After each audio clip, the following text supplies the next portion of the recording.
So guys, ito pala, remind ko lang sa mga nag-a-avail sa akin ng petticoat. Ito guys, pwede nyo itong i-maximum. Ito. Once na maximum nyo siya, syempre, may shearing yan. Ngayon, ayusin nyo lang yan din. Tapos, just in case na sa paningin nyo lang guys, na hindi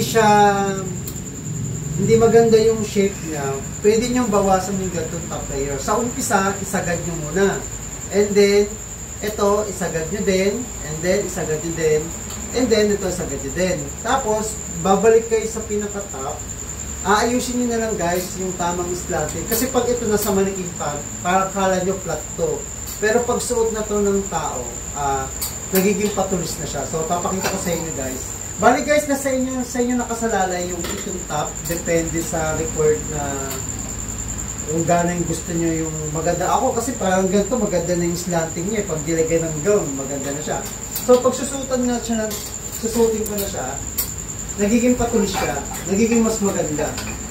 Wait. Ay, rak.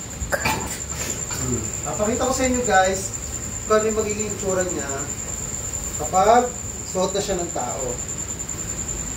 Sa mannequin, kala nyo flat na flat, pero pag nasa tao na siya, ngayon, ito guys, may tali sa loops yan. Dito may loops ako sa likod para balance. Ngayon, kung mapapansin nyo, di ba, parang gumanda yung pinaka-slanting niya, parang gumanda yung curve niya. So, tatayo ako. Malaki yan guys! Oh. Tumangkad na lang ako. Kasi may sumasabit yung hosky. Bali ganito siya pag suot ng tao, lumulundo ito. Hindi siya yung parang kala nyo nakaganyan. Hindi. Pag suot na ng tao yan, ganyan. Maganda ba yun, ha? Oh, yan. Ganyan siya kalaki, guys.